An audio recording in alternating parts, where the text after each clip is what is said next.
It is 3 o'clock, so we are going to start our session.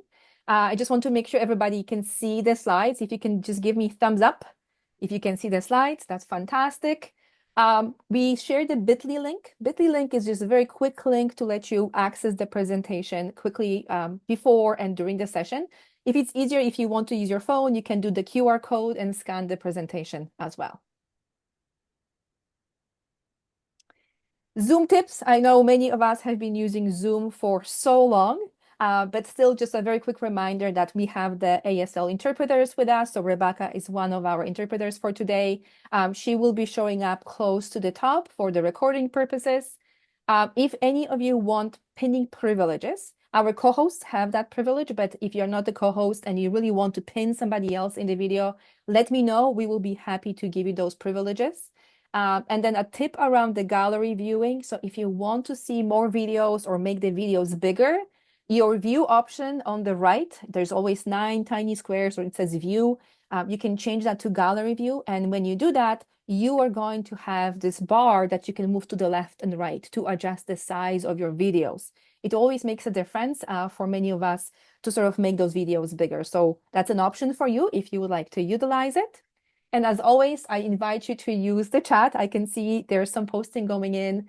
Please say hello to each other. Have fun during the session today. Share what you know. That's the goal. It's really to kind of come together and explore as we go. The session for today is focusing on policies, ethics, and practices. It's going to be a bit of a mix for all of us. So we will have quick introductions. Then we are going to get into presentations, questions and conversations, some tips if we can. And then we are going to wrap up and do a final feedback survey for the sessions. And as you can see, I'm going quickly through the presentation just because we have amazing guests joining us today. We have a bigger group, so we want to make sure you have a lot of information and resources that you can walk away with. So to do a quick introduction, I'm just going to say that from AlphaPlus, we have Alan, our executive director, and my colleagues Tracy and Guylaine. They're our professional learning specialists and organization development specialists. Really, we want to help you with whatever you need, but they have lots of great tips for you to discuss today. We also have Jacqueline from Good Learning Anywhere, Sioux Hudson Literacy Council. If you use Good Learning Anywhere as an e-channel, you may know that they're using Moodle products and other things. That's Jacqueline behind the scenes. So she will be happy to share and tell you more about what she does. And from Contact North, we have Rick and Michael. They will be talking to us about some of the apps that they have produced using AI, about some of the guidelines that they discuss as well. So there's a lot of things to cover. Of course, you have me. My name is Monica. I have been with AlphaPlus for a while, and I host our showcases, and our ASL interpreters, Rebecca and Kim. Hopefully, Kim is going to join us soon. If I missed it, I'm going to try to make sure that I also pin her so we have 2 interpreters in our sessions as we go. Okay? But in the meantime, I'm going to jump into the welcome message before we jump into the actual presentation. So we would like to begin by acknowledging the indigenous people of all the lands that we are here today. While we meet on a virtual platform, we would like to take a moment to acknowledge the importance of the lands which we each call home. We do this to reaffirm our commitment and responsibility in improving relationships between nations and to improve our own understanding of local indigenous peoples and their cultures. From coast to coast to coast, we acknowledge the ancestral and unceded territory of all the Inuit, Métis, and First Nations people that call this land home. And what you see on the screen is a website, nativeland.ca, that gives you a breakdown of all of the different territories, languages, and treaties that you may want to review whenever you have a chance. But this is what we want to share and acknowledge today as well. So just to start talking about the topics for today and to give you a bit of background, some of you may have attended a session we did last month, and it was AI use in LBS. And this is AI policies, ethics, and practices in LBS. Last time we met, we talked to a lot of instructors who shared with us how they use AI in their practice or how they use AI for administrative purposes. So it was a bit of an opener for us to start talking and sharing about AI. Our goal and plan was that the second session, the session today, will really talk about policies and practices and guidelines. one thing we learned in the meantime as we planned the sessions is that we all are really in the early stages of starting to use AI, exploring the guidelines and policies and putting them in place. So today's session is a bit of a mix of where we are and sharing with you what organizations are doing or what they're considering doing as we adapt to this AI environment we are with. And AI doesn't have to be generative AI. We really talked about that last time, where you can ask AI questions and it's going to give you reports and lesson plans and different ideas for how you may want to run your sessions or how you can cook a meal for dinner. But really, AI is really making its way into a lot of the tools we use every day. So we are going to touch on that as well today. And we also know that learners are starting to use AI, and it's important to kind of keep that in mind. So some of the conversations today will touch on that. Organizations are using AI, or instructors are starting to use AI. So where are we? Where should we know what are organizations doing around that? We also know that many organizations reach out to our ministry for guidance. For example, Toronto District School Board sent a letter asking for some tips and resources and kind of guidance on how to go about that. We haven't heard back yet if they got any response, but we are seeing this action, this movement, this flow that's happening. And in conversations with instructors, we are also noticing how it impacts some of the environments we are with. So for example, just a few weeks ago, I had a conversation with an instructor who was really disappointed that her learner used AI on an assessment that they were supposed to do. But when we got into a conversation, if she talked to the learner about AI, not using AI, if there were any guidelines to help the learner understand what's allowed, what's not allowed, it turned out that they just didn't. They didn't even think about doing that. And then basically ended up with AI generated assessment from this learner. So we had back and forth to consider conversations, planning, some guidelines for instructors as well of what do I want my learners to know when it comes to using AI and why for assessment purposes, maybe that's not the best option. We also hear on the media how AI is changing school environments, classes, how a lot of students are using AI to generate reports. And sometimes there's plagiarism happening as well. So I did include a link in the slide to show you that in the States, there's actually a court case where parents are suing a school because their child used AI to generate a report or assignment and was told that they plagiarized or didn't follow the rules. But in the end, there were no rules to follow. At least that's what the parents say, that the school didn't set the guidelines in place. The teacher didn't have the policy explained or what they expect from the learner as well. And that basically is now driving this conversation and changing the life of the student who now has to fight for better marks, removing the flag from their record that they were using AI. And finally, just the other reverse of it, I had a chance to meet a student who was accused of plagiarism and they didn't plagiarize.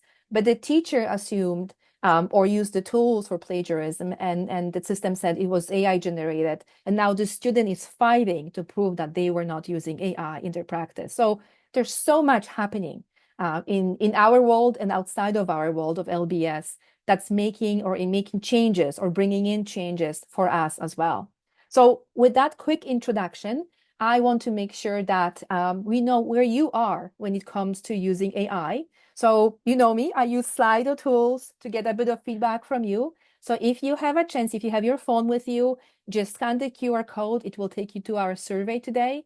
If you do not have the phone, you can put the website address slido.com into your browser, put in the code there, and you will be able to answer the question, does your organization have AI guidelines or policy or tips in place?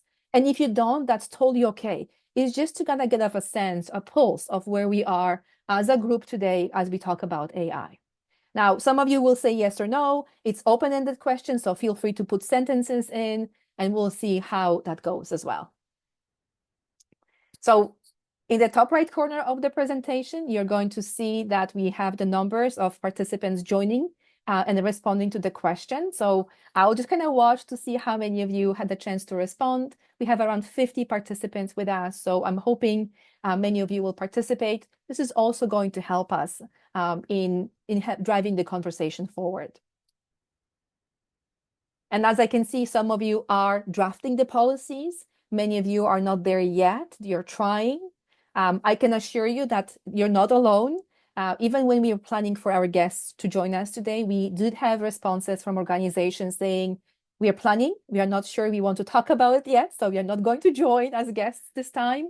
But this, there's a momentum, and that momentum is happening. So we want to make sure that we share as much as we can and discuss as much as we can with you as well. Okay. General directions to staff to encourage them to consider AI tools to help make their work more efficient. Privacy and confidentiality is important. That's fantastic. So I'm just going to quickly scroll to let you know, and you can see all the responses. So we don't have a policy in place. I'm trying to see if there is one that actually says yes. Draft from proposed, draft from proposed. So there's one or two that say yes, which is fantastic. But for the rest of us who are really trying to and struggling with setting up policies or guidelines or understanding what we need to even consider, this is the session today. This is where we want to start the conversation and explore tools with you. If you have more tools, feel free to post them in our chat. We are hoping to assemble a collection or list and share with others as well. Okay. So with that in mind, we asked our guest presenters some questions. So you're going to see them introducing themselves because really we want you to know who they are and they're from. But then we posed a lot of questions. Is your program open to using AI? How do you use it? Have you discussed the ethical aspects of AI with your team? A lot of questions around AI. Do you have a written policy or guidelines in place? And what do you expect from your learners, staff, colleagues when it comes to AI? Maybe it's around building the prompts that they're using or even referencing AI when it comes to generating content. So a lot of questions for our guests. We also asked them to share some of the examples. So you're going to see some examples from our guests as well, and then what tips and resources they will be willing to share with us. Okay, and I'm not going to take much more time because we want to jump in. We are going to start with AlphaPlus. We broke it down into two sort of presentations. One will be from Alan, our executive director, talking about policies. And Alan is going to give us an example of where we are as an organization. And then we are going to talk to Guylaine and Tracy about how we may want to talk about policies and guidelines with our learners and maybe build those together with our colleagues, with our learners, with our students as well. Okay, so I'm going to hand it over to Alan first. And Alan, just let me know when you want me to switch the slides. Oh, and make sure that you're unmuted. I had to find myself on the screen. Thanks, Monica. No problem. Yes, when Monica asked me to talk about how I'm using AI and the impact that how I'm using it affects our policy, I thought of this very old New Yorker cartoon. Monica, if you can click to the next one, because I think the caption is bigger. Yes. So the caption is "Give me more angels and make them gladder to see me," was the first thing that occurred to me. Sort of at my age and sort of with my experience in my relatively straightforward work environment, the way I've been using generative AI hasn't yet exposed me directly to the darker sides. My perspective is really undeniably privileged. My use of AI is highly reactive. It's driven by the constant pressure at work to deliver more. I'm likely using AI exactly in the way teachers discourage their students from using it. I admit to being lazy at times, avoiding original thinking and effort. I also lack experience with academic or legal discourse, so I haven't developed those skills and use AI to help me in those areas. That said, I still recognize and appreciate thoughtfulness and accurate detail in writing, just because of my experience, so I can sort of judge what AI is telling me. Some people argue that AI removes personality from writing, reducing its bland, bureaucratic language.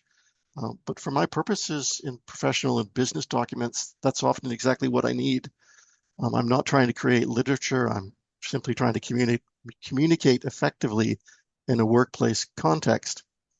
I also understand that some of the objections to the use of generative AI can sometimes feel judgmental and sort of ableist at times.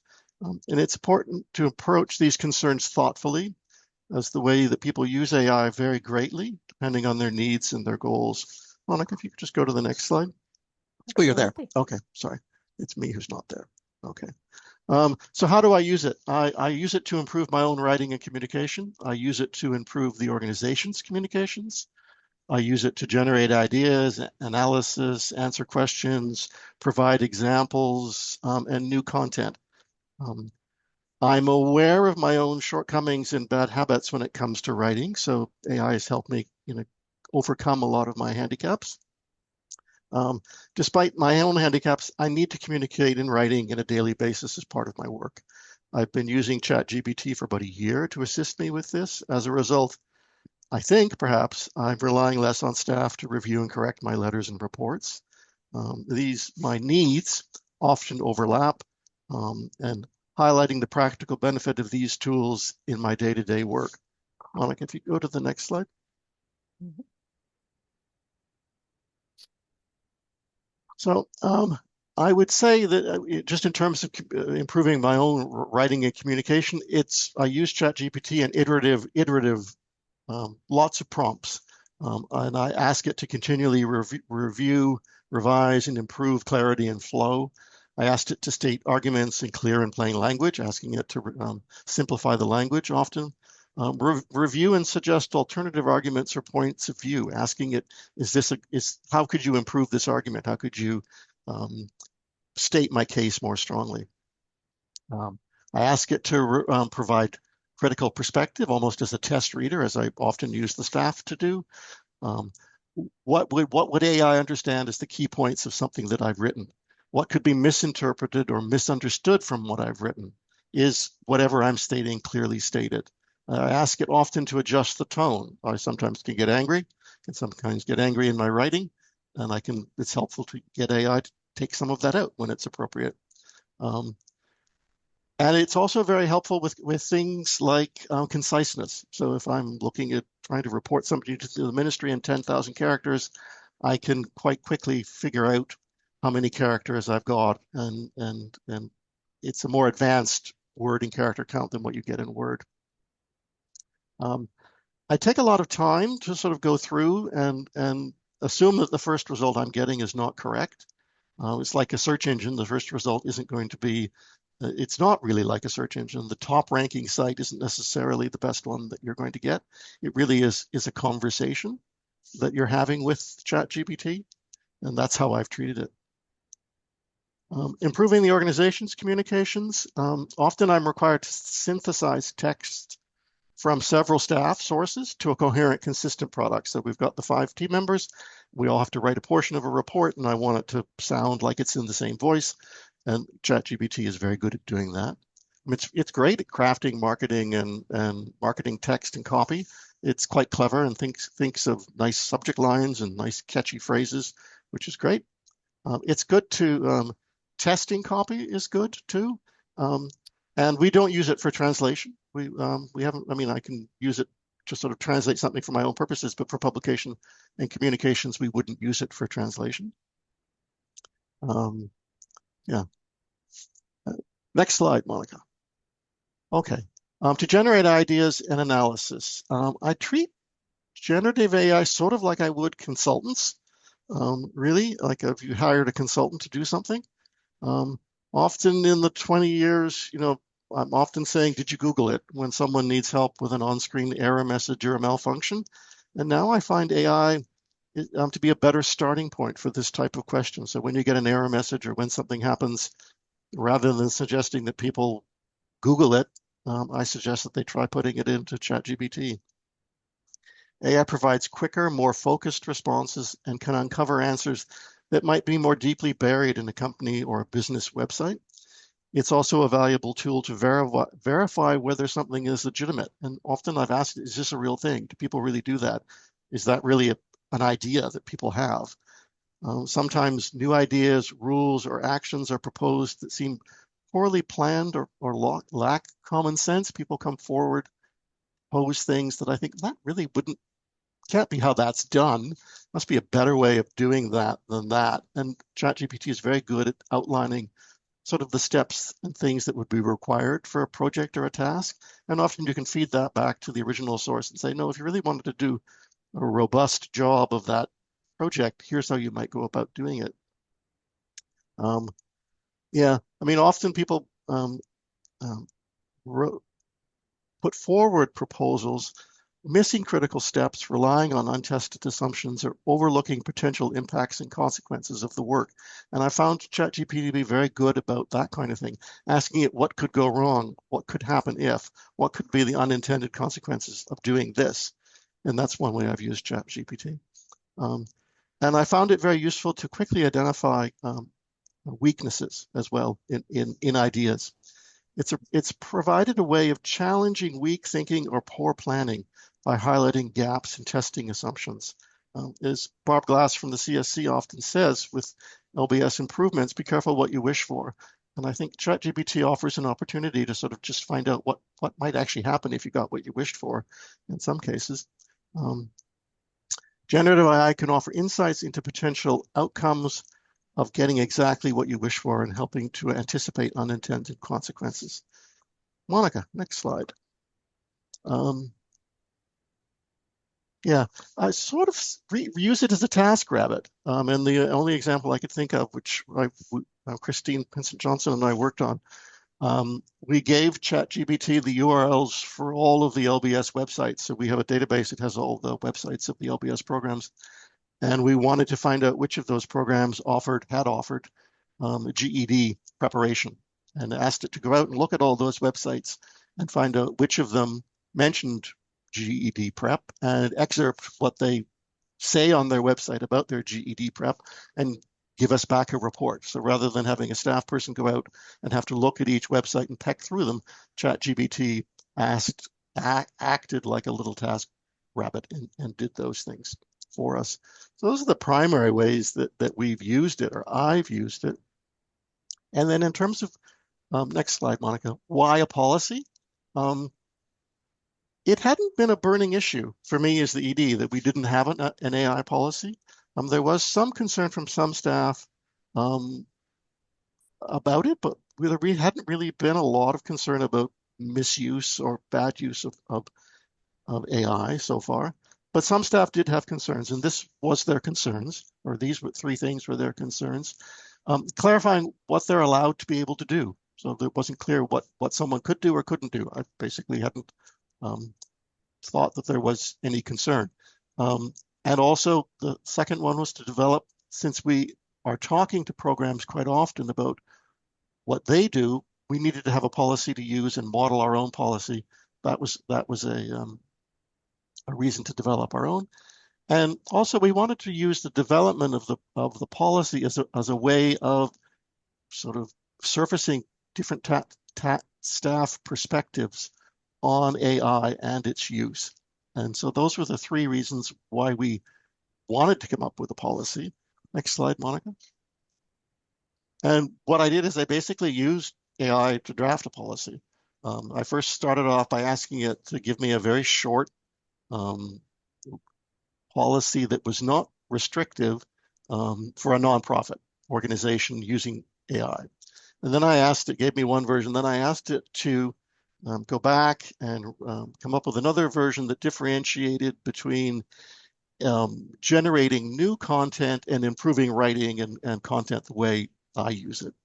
And then I asked it to show me examples of similar policies from real organizations, and it gave me 5 organizations, and it gave me a couple of examples of organizations that had templates. I took the introductory paragraph from 2 of them, asked it to combine them into one. I sort of went in and revised one of the templates that had been provided. I asked it to differentiate the policy statement from the responsibility section, which is a way that we in AlphaPlus have tended to write policies in our own place. And then I asked it to suggest and describe some changes from the policy that could make it clear. And it gave me specific examples of how to simplify the language, how to shorten the sentences, how to provide clear instructions on responsibilities, how to approve the structure with subsections and bullet points. It suggested adding more examples, removing repetition, and clarifying the environmental considerations. And then I just asked it to implement those changes, and it came up with a policy for me. The next slide, Monica. So that's there. That's what the policy is. A little tweak here and there. It's linked there. You can get a copy it and download it, use it however you'd like to. But it basically gives us a policy statement, sets out responsibilities for the employee, sets out responsibility for management, sets out some procedures, and that was it. We don't have a lot of, it's not very restrictive. Next slide, Monica. So another thing I did just when Monica was asking me about this, I just looked for asked ChatGPT for a comprehensive list of the areas that could be included in an organizational use of AI policy with explanatory bullet points under each item. And it gave me a list of 32 items, and the link is there to the 32 items. And if I were developing this from scratch, I'd probably look through those 32 items and say, that one's applicable to my organization. This one isn't applicable to my organization. I like that one, but it should be combined with that one. So I'd start with that as a sort of generative kind of idea of 32 items. Then I asked it to look at specific ideas around policies that might relate to an educational organization. It gave me another 17 items, so there would be something else to consider. So that's just a sort of ballpark of the kinds of things that you could, in your organization, decide to include in your policy. But we didn't include a lot of them, like we don't restricting which tools you can use and things like that. We don't deal with learner data. We don't deal with a great deal of confidential data. We don't deal with a lot of intellectual property of our own. So there are a lot of areas that a lot of organizations would have concerns about that we don't have as an organization, which is, we're lucky in that case. I think that's all I had to say, Monica, about how we got to having a policy, but I think you wanted to keep questions until the end of the three of us, right? Actually, no, if that's okay, there's one question coming in the chat. Is Sure. AlphaPlus using the free or paid version of ChatGPT? And is the paid version worth having as a nonprofit? I have the paid version. The staff are using the free version if they're using it at all. And there are certainly other tools, which I haven't really explored that much, of where you can basically get this access to the paid version, essentially the content, through other platforms. But I haven't bothered to try to figure it all out. But if you were looking for something, I think I asked on the free version once some legislative question, and it told me that basically it didn't have data after a certain date, so any new legislation wouldn't have been included in its analysis. So there are some disadvantages if you're looking for very timely information. I don't think it would make much difference if you're just trying to polish a sentence. It's probably not going to make that much difference. Yeah. So thank you, Alan, for sharing with us. One of the reasons we wanted to show you the policies, and really, Alan used AI to create it. You know, we can polish, we can add more, we can review it as a team, but at least we have a starting point. So a lot of organizations that are asking us for policies, or do we have an example? This is what Alan did. This is where we are right now. So we hope, you know, again, may not apply to some of your specific needs if you have learners, if you have other requirements that you may need to follow, but at least you're seeing how we went about that. And hopefully I will give you some ideas as well. But keep those questions coming. We can always answer them after the session or through the email as well. We'll keep them in the chat so we can answer them. Alan will now be free if there's more questions, so he can answer in the chat as well. In the meantime, we're going to jump to Guylaine and Tracy, my colleagues from AlphaPlus. We have been working together for a while. So I think, Guylaine, is that okay if I give you controls? Yes, that's Perfect. good. Yeah. Ooh, I just have to find you in this long list of our participants. Okay.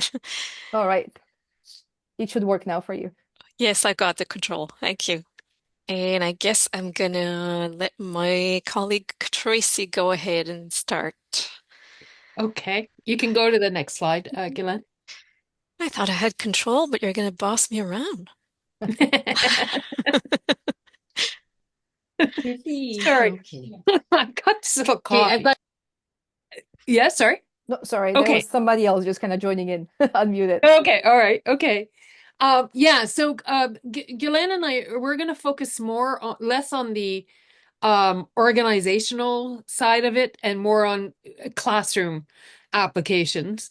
Our idea about this sort of came from, I know some of you have come to the AI workshops that are presented by somebody called Sean McCusker from EdTech Teacher.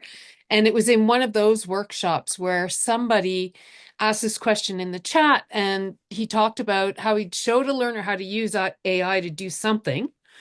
And then the learner was using AI for everything, and he felt that that was kind of interfering with the learning process in some way. And he was like, so how do I get that learner to stop And yeah, Ghislaine, the next slide.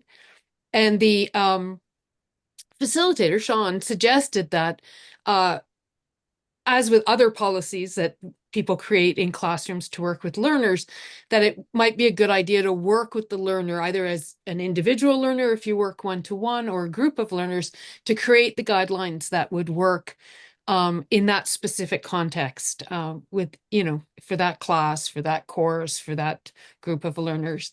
And we thought that made sense because it's something that literacy practitioners do with learners. They make guidelines for all different parts of classroom activities and behaviors, and that they're used to sort of facilitating a process like that. Okay, next slide, please.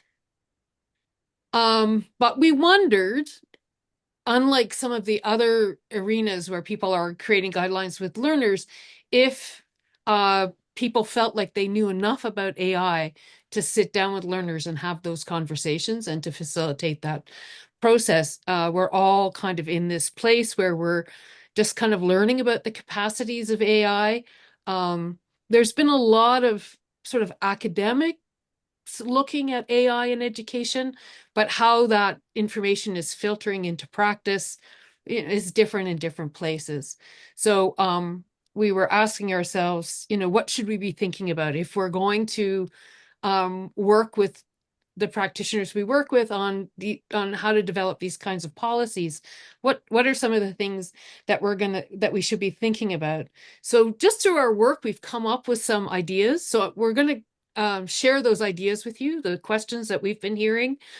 And then at the end of it, we're going to ask you, like, what are we missing? So as you listen to us, if you notice that we're missing a big thing that you've been thinking about, please put it in the chat. Okay, Glenn. Okay, so our first question was sort of, we were thinking about, should guidelines be based on a concept of mutual accountability? So should they include responsibilities for instructors and learners? So around, and for instructors, maybe around thinking around transparency, around when are you using AI and what are you using it to do? And there's some, I don't know if anybody in literacy is really using AI to do assessments and feedback, but if you were thinking of that, how would you communicate that with learners? Okay, it's just as a couple of examples.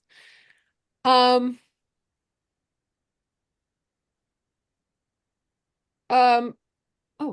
okay. Okay? Sorry, I just got a bit lost in my slides there. So, and one of the concerns that people might have would be around, how do you create a safe space for learning? I think that's important to a lot of practitioners. It's something they think about quite a bit. And certainly something they talk about quite a bit when we work with them.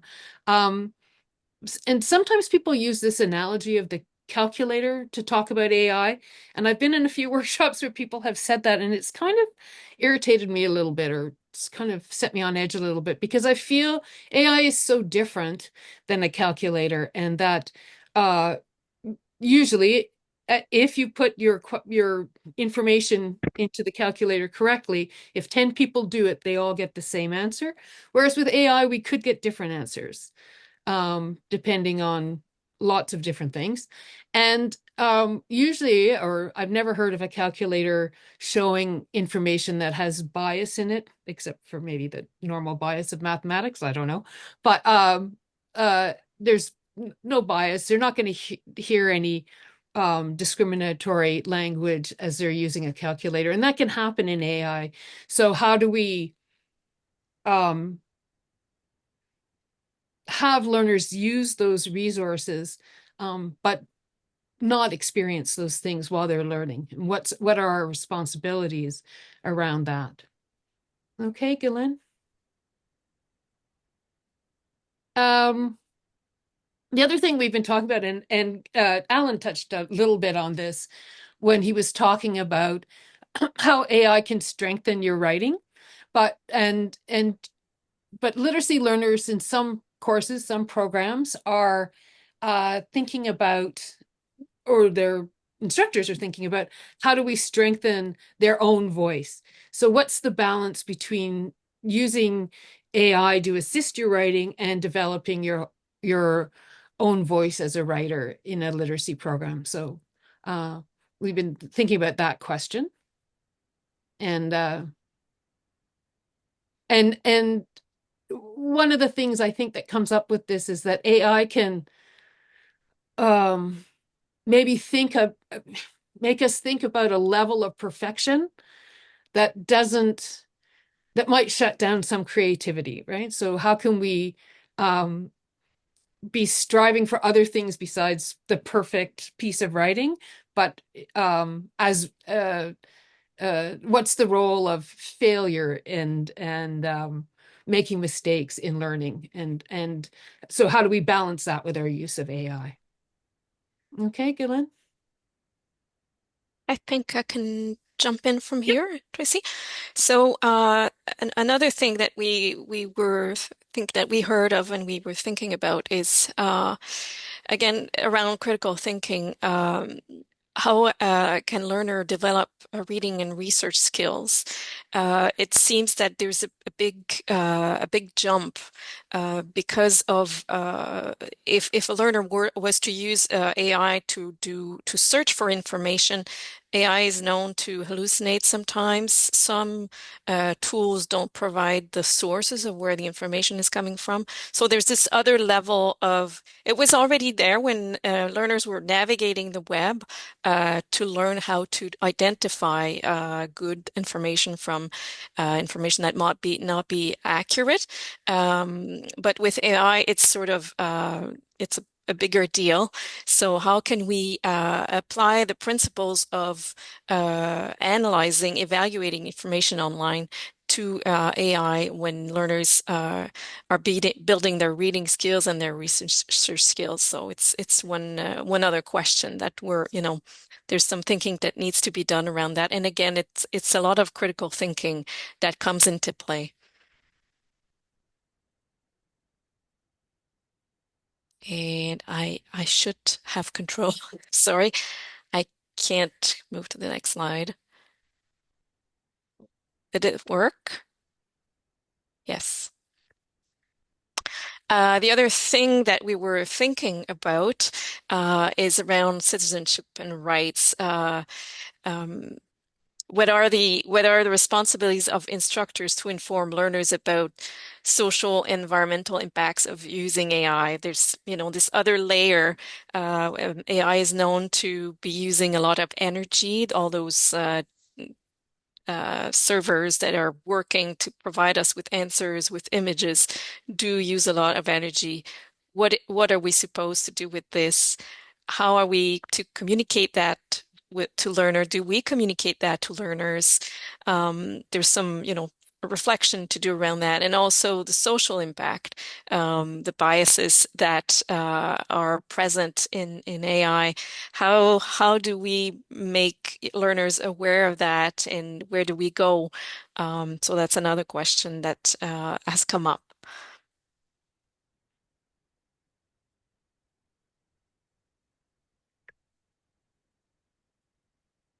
So if learners are going to use AI, and if as a teacher you're gonna try to talk to learners, considering all that comes into play, how can learners use AI ethically and responsibly, and in doing so expand their learning, enhance their learning. So we are looking at this question and asking practitioners what they are thinking, seeing, and experiencing. I think, did I pass the framework, Tracy? Did I jump? Oh, sorry, you're muted. Yeah, sorry, you're coming to it. I'm coming to it. Okay, thanks. I got lost. So as we were doing a little bit of research, Tracy and I found this. It's a guide that was created by a group of teachers. Unfortunately, it's in French, but we did find visual that presents the content of the framework, which we did translate, that helps us maybe have a conversation with ourselves as an instructor and a conversation maybe with learners. So this is um, the sort of framework that we translated. So as you can see from left to right, it's sort of a continuum. And on top you have educators, and at the bottom you have learners, and what each of them can do with AI. And it's not a question of trying to get to the other end. It's more or less, where do you situate yourself? Where are you comfortable being? And maybe moving back and forth on that continuum. And the different parts of this can maybe help you have a conversation with learners. If you're going to use AI only for brainstorming as an educator, then maybe you want to give learners, you want to tell your learners that you're doing that. And then maybe you want to teach your learners about issues surrounding AI, but you're not ready yet to show them how to use it for various tasks. Or maybe you want to move a little further, or maybe your learner is going to ask you to support them in moving a little further, and maybe using AI as a learning support, as a research support. So we thought of this as a good place to have a conversation and to sort of have an idea of a bigger picture and situate yourself within it. And as I don't know if you want to speak to the uh, intelligent augmentation, Tracy had the good. I don't know if you want to give a bit of context to that, Tracy. Yeah, it was a late addition to the slide because I was listening to a podcast sort of about the history of AI, and they were talking about the evolution of the personal computer was around intelligence augmentation. And so rather than replacing human intelligence with machine learning, it was about how do we enhance our own intelligence by using machines and software and that kind of thing. And I just thought it was an interesting thing to think about. And I think, listening to Alan's comments and other comments that we've heard in the previous showcase where people were talking about how they're using AI in programs, and other conversations we've had with practitioners, that it seems that in our field, our interest in using AI really centers around how can we use it to augment our own intelligence most of the time, especially on the learning side. On the kind of program administration side, a lot of people are looking for something to replace all that kind of time consuming and less interesting parts of the work. But anyway, I just thought it was an interesting way to think about it in terms of as an augmentation tool rather than a replacement tool.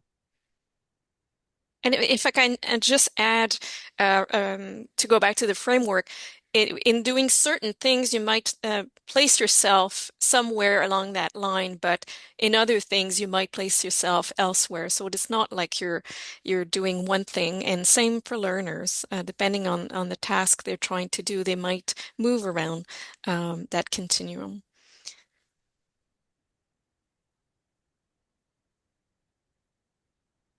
So when we think about this, it might seem like a lot. When we were making the slides, we were like, oh, that's a lot.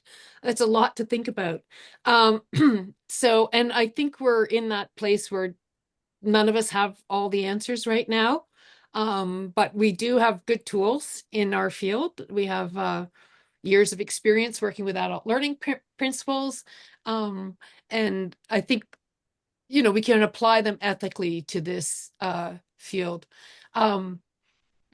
This is a little, just to mention that as we were thinking through all of this, we decided that we would offer some workshops on creating classroom AI policies, or working with learner kind of AI policies. And that'll be coming up in January. And these are the points on the in that green box there are the points that we sent to the facilitator of the workshop. And these are the kinds of things we asked the facilitator to focus on in the workshop. So the ethical and purposeful uses of AI in education, how to plan the areas where AI will be used by educators and by learners, and sort of tips and guidelines. And so what we're going to ask you right now is, based on what we've said so far and this list that we're offering to the facilitator, are there any other things that you would like to see covered in an AlphaPlus workshop around developing policy? So I'm going to ask people, if anybody wants to speak out, of course you can, but if you want to add things into the chat. There are actually some interesting comments in the chat about, how do we talk even to our colleagues sometimes, or how do we talk to somebody who has decided AI is a bad thing, it's dangerous, or how do we approach decision or the blurriness, if I repeat it correctly, between images that are, AI generated? Do we allow them? Don't we allow them? What's the process? How can we really go about that? And I think there's so many questions for many of us. We may not have all of them today, but I think it's good to list those as you're going through the chat and bringing them up, because I think it helps us to better understand some of your needs. And we may not have all the answers, but at least it's good to discuss it. And I mentioned in the chat that we as a team at AlphaPlus have a lot of conversations about AI. And then, even from a personal perspective, I think we have different perspectives, which is a good thing. We learn from each other. What do you think about that? Is it allowed? Would you do it? Would you use it? It's good to have those perspectives and kind of make decisions as we go individually but also as a team. Sorry, That's Tracy. great. Yeah, thanks, Monica. Yeah, I know, and I noticed somebody also put in the chat. I'm trying not to get distracted by the chat while I'm presenting, but I did notice that somebody put in the question too about how does AI, how do we talk to learners about how AI uses our own intellectual property to learn from. And I think that's something that we should be transparent about. So anytime you put information into AI, it will use the information that you've put into an AI tool. It will use that information to learn from. So while you're using it, you're training it. So, and that's something to think about as well, right? So how much, I think, how much do you want to be involved in that process? I think that should be a choice. Mm-hmm. I think we had one more slide. Yeah, if I can just make a comment from the chat. Thanks, Monica, for summarizing. I think a lot of people have a lot of questions and probably feel some discomfort because they don't have the answers. But I just want to reassure people, sort of a year ago, we didn't have these questions yet. We didn't know AI well enough to have the questions. So we're moving forward. Like, we have the questions and together we're going to find the answers. So I just want to put that out there. Yeah, no, that's a great point, Gillian. I think, yeah, you're right. Like last year, this wasn't even a thing, right? So, I think we've actually moved forward amazingly rapidly as a field and as individuals in that field. You see people really thinking about this technology in really creative ways and really interesting ways. So I think we're doing great. Yeah. And the other thing that and we can see people are doing this in the chat already, but I'm going to encourage you to keep doing that as you think of things as we're going through, and we'll definitely be saving the chat and using it.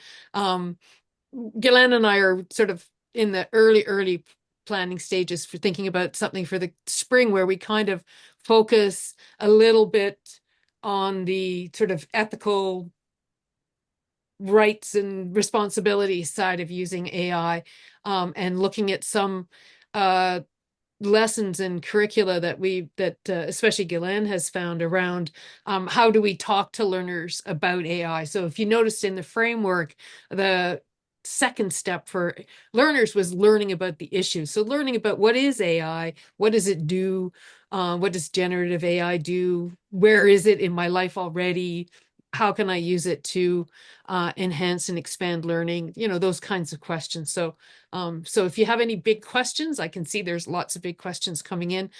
Please add them to the chat, and that will help us with our planning. Perfect. Did you have anything else to add, Ghislaine? No, apart from Tracy and I had a list of resources. They were Oh, varied good. resources on the topics that we covered today. Just, reading. But sorry, Monica, I didn't think you had them. That's great. So after when you leave, you can those are just there's a lot out there. There's a lot. It's just a few links we thought that could be interesting for getting some information, asking more questions. Thank you. Thank you, Gillian and Tracy. Really lots of information to process, but lots of good questions to consider as well. So I thank you to you, all three of you, Alan, Gillian, and Tracy, for taking the time to share. I'm sure the links will be very useful. As I said in the chat, we do have a lot of conversations about this, and I don't think it will stop. I think it will kind of pick up because again, those things are changing all the time. The first time somebody asked about AI presentations, we were like, okay, let us prepare. And then 2 weeks later, we had to adjust because there was so much new information, new tools and resources coming in, and it continues happening as well. So Yeah. Oh, sorry. I just wanted yeah, to say I see Monica's put our contact information in the chat. So definitely put your ideas in the chat. And if you walk away from this showcase and think of something later, please get in touch with us. If we don't have answers, we definitely want to hear your questions so we can start including those questions in the work that we're doing. Thank yeah. you. And then we have a question from Simone. I know this says it says Muhammad Ali, but it's Simone on the in the video. So go ahead, Simone.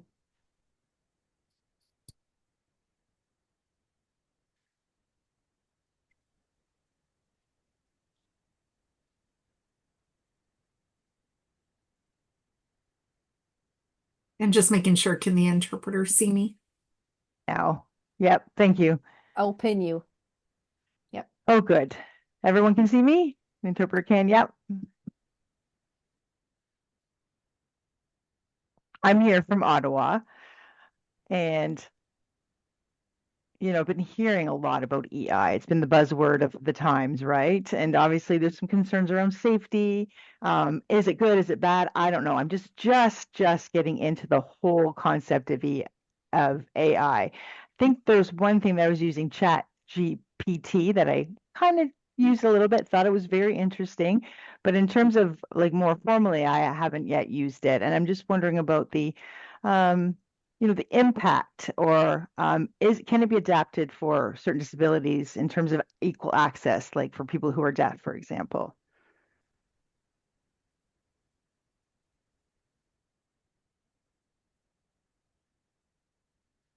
Anyone wants to answer the question?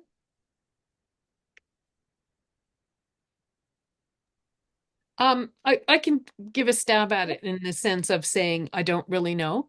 Right? So it's something that we're looking at, and actually we had the question.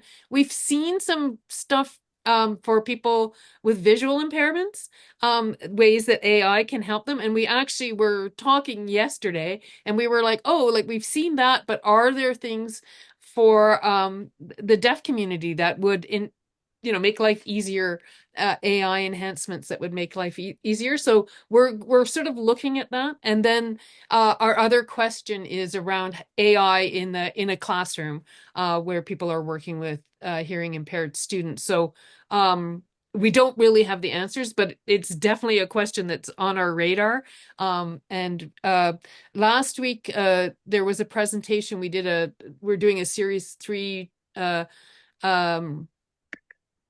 presentations about accessibility, and the second one was about AI and accessibility is how AI can make things more accessible for people. So we can send you, I think Monica has your contact information. We can send you, I don't think you were there, so we could send you the slides and information that was in there as well.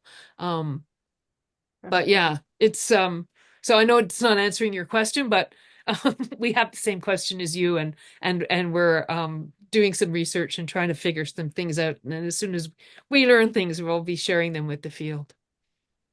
Thank you so much, Tracy. And I can see Alan That's has raised great. his Thank hand too. you. Go ahead, Monica, Alan. just a question for the interpreters, actually. Over the years, people have talked about ASL grammar and how the grammar in American Sign Language is very different than the grammar in English. and I wondered if if ChatGPT or a generative AI tool could convert English grammar into deaf grammar. We've used it sometimes for transcripts when we're asking an interpreter to sign a script. I wonder if would it be that might it be possible?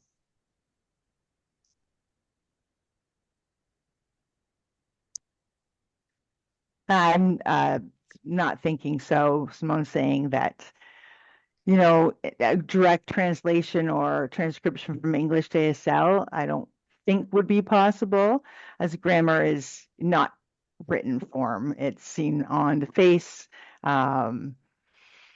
There's just lots of different parameters that go along with a visual language that, body language, movement, space, all of those things that I don't think could be translated equally, where if you look at it, English or spoken language, it's more linear. So I'm not sure. Yeah. I Right, don't think thanks. so, though.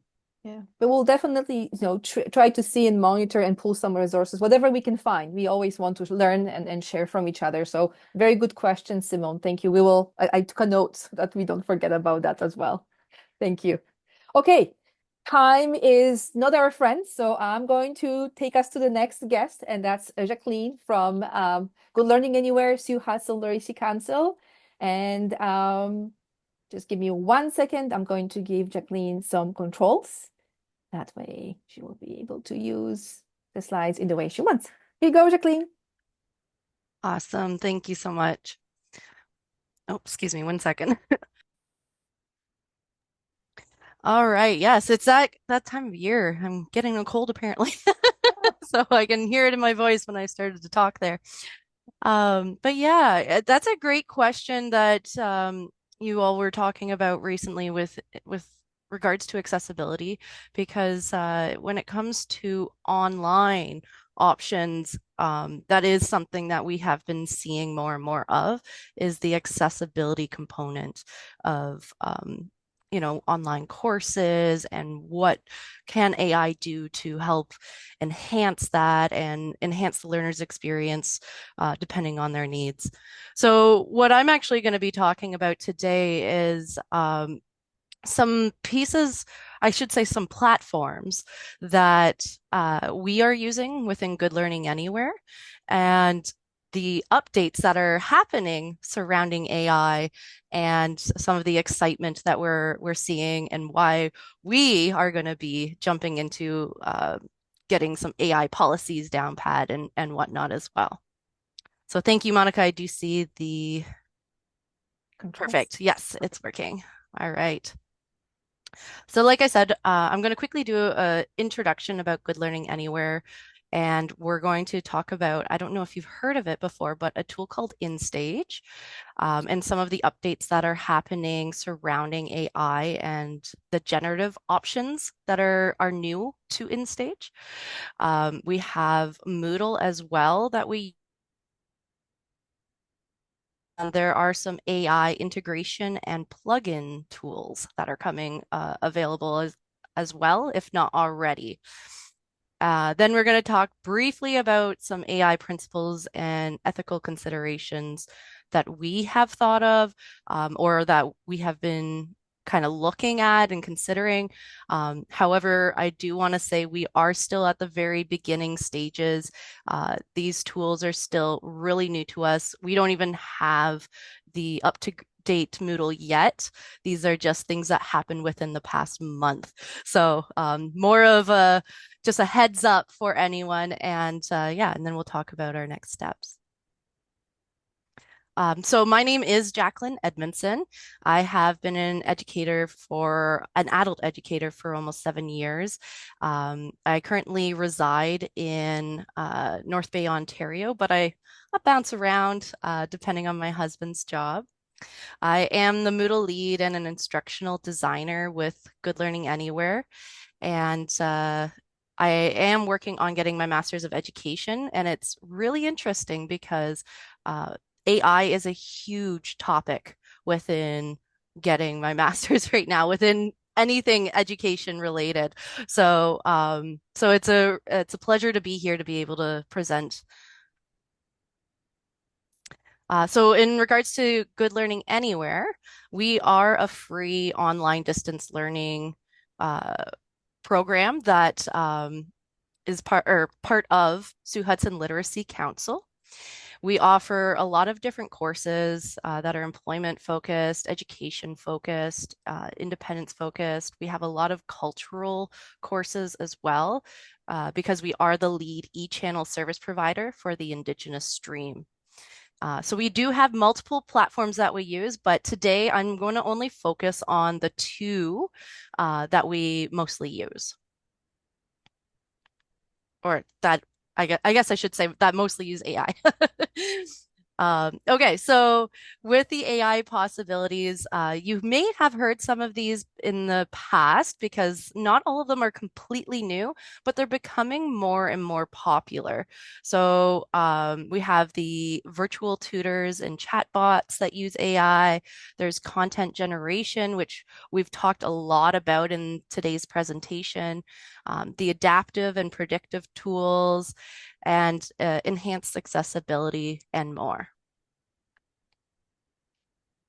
So I will talk a little bit about InStage. So InStage is what we currently use to, and I see it's a little cut off there. My apologies about that. But we use this tool to try and support learners who are preparing for interviewing. So although there's more than that, you can practice any kind of communication skills, whether it be presenting, like if you're preparing for a presentation, or if someone's getting into some sort of sales, there's a B2B, so business to business sales option that you can use to practice. But our focus at Good Learning Anywhere, at least right now, since it's still a relatively new tool to us, is the actual interview portion of it. Because what learners can do is they can have access to InStage. They can verbally say, answer different interview questions. They can see the questions being written, but they also can hear it through their headsets or their speaker system, and then they can answer back to an avatar. And it's really neat to see. It's something you definitely have to test out to get the full experience. But essentially, it's an area where you can practice interviewing and or any kind of communication skills without any judgment. And you get that feedback immediately afterwards. It gives you suggestions. You can listen back to yourself and what you said, and then it gives you specific suggestions on how you can improve on it. The nice thing too is you can do generalized interviews where you just say, I want to be a customer service representative. Or you can actually find a specific job ad and use that for the interview, which is pretty neat. So all of this information is kept confidential and private. But what we do is we use it in a way that our learners take different employment preparation courses, and we use it as the next step. So it helps prepare them to get to that point.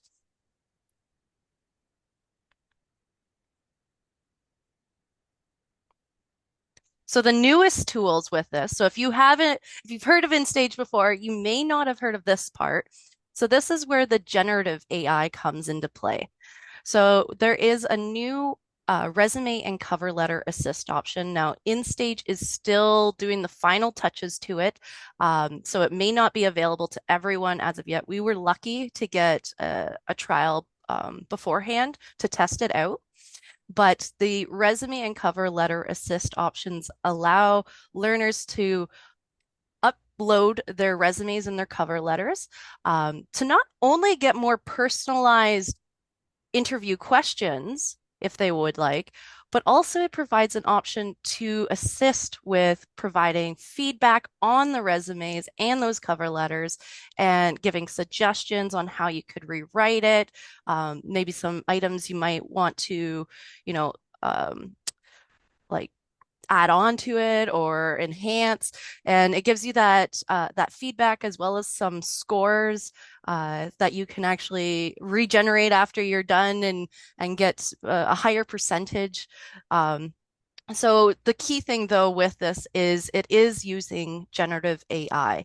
And so it is very useful, but this is where we need to dive more into those policies and ensuring that both educators and learners understand the importance of the ethics surrounding AI, because there is the hallucinate there, there are hallucinations. So if they use something like this, they need to understand, um, if it's going to add something maybe that they didn't do or whatnot. And you want to be 100% honest when you're creating these. So that's one of the reasons why we're like, okay, we need to dive into AI policies that much more.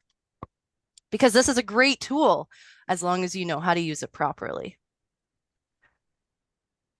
So as I mentioned, we do have a couple of job preparation courses that in stages the next step to. So I'm going to actually dive more into Moodle now, because both of those courses are offered through our Moodle platform, and we have some changes in Moodle that that will be happening at some point that we're going to explore further as we continue. So for those of you who may not know, Moodle is a nice location where you can go, a learning management system where you can go and you can have courses, you can develop them, you can offer them to the learners, and they can have them either, we have it as both synchronous and asynchronous options. So both live classes and independent courses are offered through our Moodle platform. So I want to think about what is the future of Moodle and AI. Well, I thought I would ask AI to see what they thought. I think it was Microsoft Copilot thought of the future of Moodle and AI, and I said within the next 5 to 10 years. And this is an image that it came up with. And to be honest, I wasn't very surprised to see something like this because of all the advancements that are happening. And when it comes to, virtual reality, augmented reality, all of these different options that use artificial intelligence, these are options that are, happening right now, and we're going to likely see come in the near future. We've already been seeing generative AI, which has now been integrated into the Moodle 4.5 platform. So that's the newest version of Moodle that just happened within the last month. We don't have access to this version yet, but this is another reason why these questions are really important to us within eChannel. So there's the integration of AI tools, which offer a couple of different exciting features. So there's the activity summarization feature. So let's say you have an activity that might be very wordy, it might have a lot of content, and some learners, maybe they read it through and it just doesn't quite click, or whatever the reason may be, they want to summarize it to get a better understanding. And it could even be for their own note taking, whatever. That option is going to be available within the newest integration of Moodle. And it will just be a button that learners can click.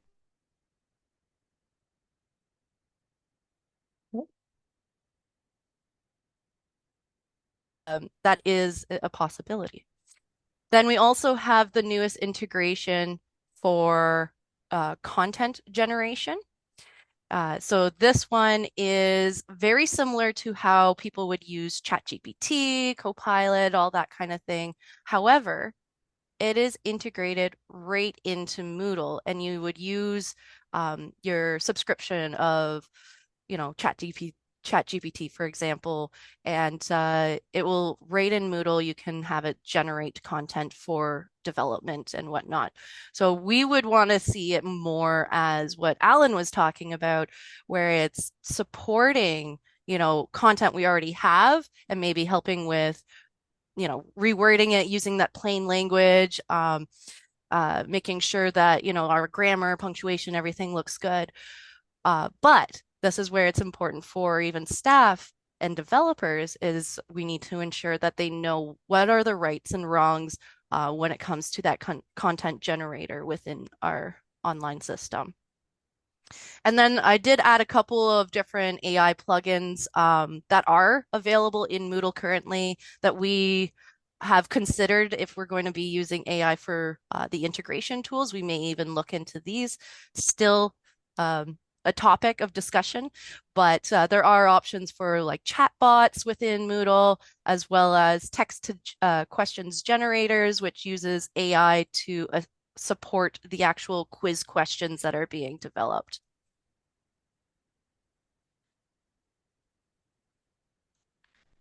And just as Jacqueline is switching, I just wanted to add, sorry, Jacqueline, because I'm also thinking that the reverse of it when and one of the reasons why I love your presentation, because we don't think about the fact that AI is already in the tools we are using. Yeah. And we kind of make a decision. I'll go to ChatGPT or Copilot, I'll enter my prompts and I'll work that way. Where behind the scenes in many of the tools we are using, it's already there. So our learners, our students are getting exposed to it. And again, that idea of understanding what the prompts mean, what information they're putting in, it's important for us as teachers who are preparing students to go on to further education or even independence fields. You are using tools in your real life that have that AI built in, and we just don't realize.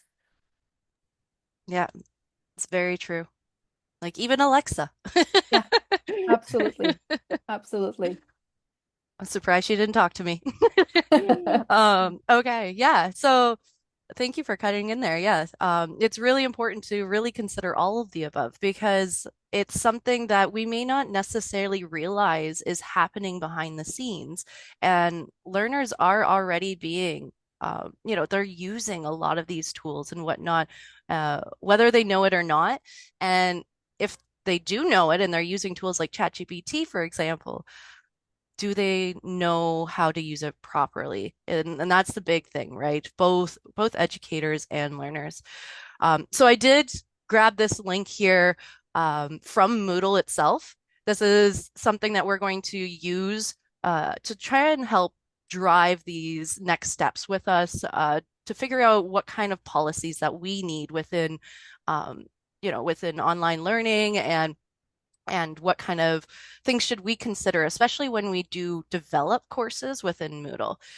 So these are just some of the key pieces that it talked about within this link. So making it, human-centered, transparency, the configurability surrounding it, data protection is huge, the equality and ethics, and then the education.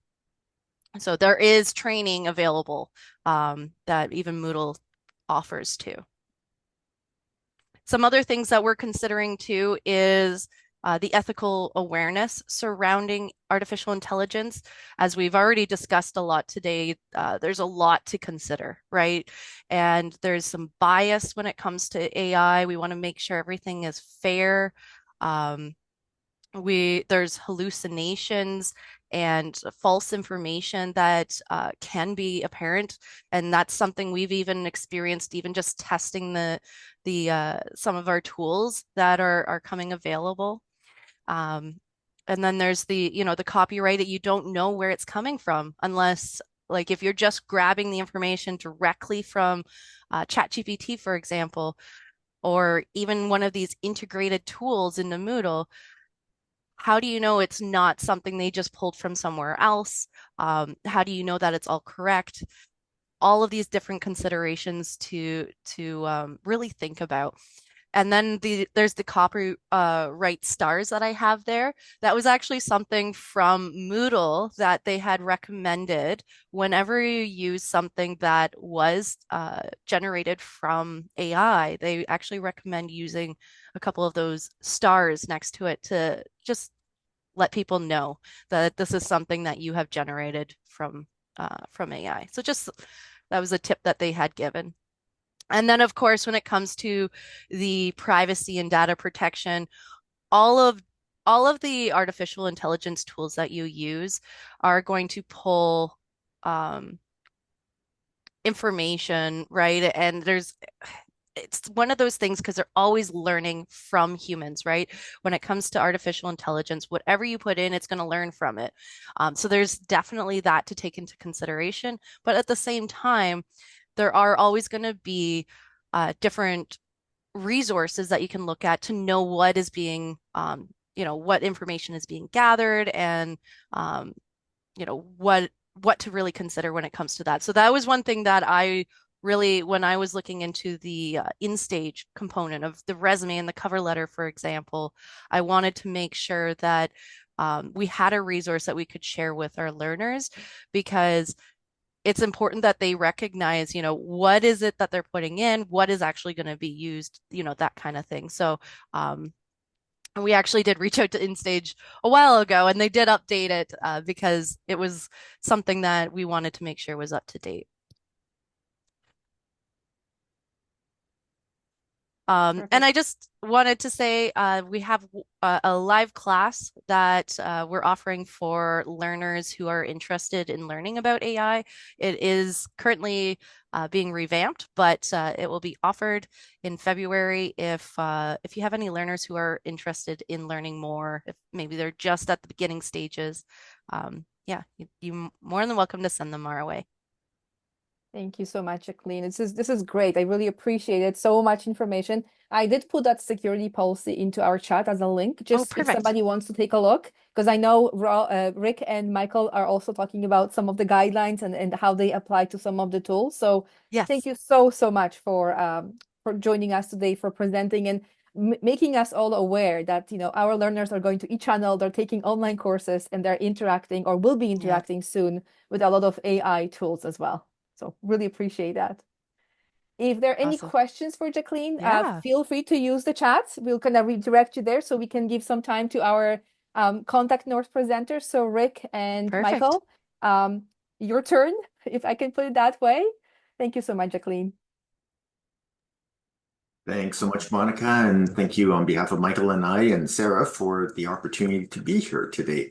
In the interest of time, because I see it's 4:16 and we're bumping up close on the 4:30, I'm going to not spend a lot of time talking about how Contact North is using AI internally, because I think in many respects we're probably in the same boat as everyone else around this virtual table. We are using it and experimenting with it and encouraging our staff to use it and to almost challenge us in some respects. So I know personally I use it sometimes in my written work to say, help me simplify something, or will that resonate with an audience? So we're using it very much that way to help to challenge ourselves and ultimately make our work better. Now, what I will do though is I'm going to pass it over to Michael because I think he's really got the content that's probably of most interest to folks around how we're making some tools, we call them personal digital assistants, available externally for both learners and educators to use to help in their daily work and to help improve, the overall learning experience and help faculty and instructors and teachers to really make their work more efficient. So with that, I'm pleased to turn it over to Michael, who is our lead on our personal digital assistants, and he can walk us through what we have available and some of the considerations that we looked at when we were developing these assistants. So with that, Michael, over to you. Thanks, Rick. Thank you, Monica, and thank you, everyone. As Rick said, Contact North, we offer 4 free AI-powered personal digital assistants that we'll see on the screen here. 3 of them are learner-focused. We have AI Tutor Pro, which is just that. It's an AI tutor, which can grow and check your knowledge on any topic. We have AI Pathfinder Pro, which acts as a career counselor for any job in any industry in Canada. We have AI Trades Explorer Pro, which acts as a career counselor for the trades strictly in Ontario. And then there's a faculty focus AI tool, which is AI Teaching Assistant Pro. And the primary objective of these is just that, enhance the learning and teaching experiences for the students and for the faculty. So each of these tools has been crafted to meet different educational career needs, but they all share the same commitment to key values that ensure that they're safe, they're accessible, and they're supportive for all users. So I don't want to focus primarily on the policies for each of these AI tools, but I want to expand on the key principles that underpin the tools, which the policies incorporate. So these are, sorry, can you go to the next slide, Monica? Absolutely. So these are privacy and confidentiality, security and use by minors, and then equitable and inclusive access. So uh, privacy is at the core of our philosophy, especially when it comes to digital learning tools. And in an era when data privacy concerns are growing, we recognize how essential it is for users to feel confident that their information is protected and is absolutely confidential. So all of our AI tools operate with this high level of confidentiality. That means that all data is kept private. Any queries made within the platform is secure. We do not request or store personal information, nor do we track profile users. Um, there's no logins or personal information that's required. So many online tools require you to create accounts and input these personal details or even link them with other services. Our digital assistants, there's no need for that. You can simply access the resources without sharing your identity, which is especially important for um, educators and learners who may have privacy concerns or be cautious about online data usage, which is completely valid. And then also the data that's input is not used for any AI training. So we don't use any of this to further train or refine our models. This means that the interactions with these tools stay private and they aren't repurposed for other developments. We respect user data as just that. It's the users, and we want the user to feel confident that what they share stays between them and the tool. And then next is security and use by minors. So that's another top priority for us. We're committed to ensuring a secure user experience for everyone. And many things I'll be referencing here can be found in our privacy policies and use by minor policy available in the footer of each of our tools. So we believe in transparency with our tools and make the policies easily accessible while also providing users with a channel of communication in case they require more information. Our privacy policies cover a range of items such as what data is collected, how Google Analytics data is used, where the data is stored, is it shared with third parties, how is user data protected, how long is it stored, and user rights regarding their data and so on. So first of all, here, all services are hosted on secure servers. So security in the digital world starts with solid foundations. There's no doubt about that. We host our tools on servers with advanced security measures, including uh, encryption and protection against unauthorized access. And we conduct regular security checks and audits and improvements to help us keep them robust and up to date. And then next is regular monitoring and updates and upgrades. So, digital world changes fast. We've seen what's happened with AI in the last year and a half. So we have tactics used to mitigate any cyber threats, to keep them safe, to keep our tools safe, and we monitor them constantly and update them frequently. So users can be rest assured that any potential vulnerabilities are addressed as soon as possible. And then next is use by minors under 18. So while the tools are safe, they are primarily designed for adult learners, educators, and professionals. And younger audiences often have unique needs, and these tools are tailored more for mature audiences. So by focusing on adults, we're able to ensure that the content and the resources and the guidance are relevant and impactful for this group. And then finally, there's equitable and inclusive access. So one of the most exciting parts about our AI digital assistants and our other tools is that, or sorry, all of our tools is that they're designed to be equitable and inclusive. So we believe that education and career tools should be available to everyone, regardless of background, language, or ability. And we make that happen by ensuring that all of our tools are 100% free. So cost should never be a high quality digital support where possible. We provide them at no cost, which is part of our commitment to equitable access. So whether you're a student, an educator, a job seeker, these resources are open to you. And then accessibility is a core component. It's not just an afterthought for us, it's part of our foundational design. So this means we consider various user needs from the very start, regardless of the challenges that someone experiences. We strive to make sure that our tools are usable and effective. So we design with inclusivity in mind, so anyone can engage with these tools comfortably and confidently. And then multilingual support. So not just Canada, but worldwide, our planet is home to a diverse population with multiple languages spoken. So to meet the needs of as many people as possible, our tools offer multilingual support. So this ensures that language isn't a barrier to understanding and using the features effectively. Also, learners and educators can interact with these tools in the language that they're most comfortable in, making the experience more inclusive and personalized. And then finally, compatibility with all devices. So whether you're using a smartphone, a tablet, a laptop, a desktop computer, the tools are designed to work seamlessly across all platforms. They're not resource intensive. So whether you have an old phone or old computer or a new device, it's going to work for you. So this flexibility allows users to engage with the resources whenever and wherever it's convenient with them, making it easier for people on the go or educators or students who are on the move and who may only have access to certain devices. So, just to sum this all up, it's important to note that these values are embedded in each of our tools. So AI Teaching Assistant Pro, AI Tutor Pro, AI Pathfinder Pro, and AI Trades Explorer Pro.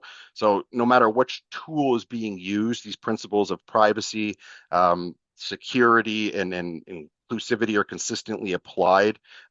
Each tool may serve a different function, but the experience of a safe and supportive and accessible environment is a shared commitment. And these terms are not just buzzwords for us; they're essential components of everything we build.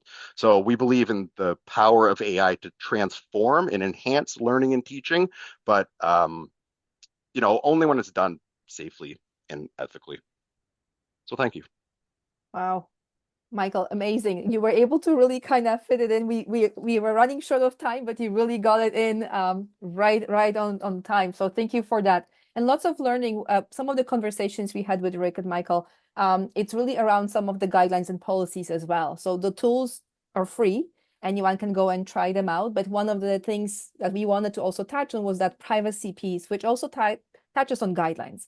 And then the age requirement that you should be over 18. Don't put your private information into the actual AI chatbot and so on. All those tools can transfer to many of the other policies or practices we are thinking about or introducing to our learners, students, and within our organization. So I want to thank you, Rick and Michael, for really kind of giving us a quick snapshot of some of the things you have been doing. And it's really exciting. I will go back to also Jacqueline and our AlphaPlus team. As you can see, there's so much to learn, so much to explore, and it's still changing. It's still changing for all of us.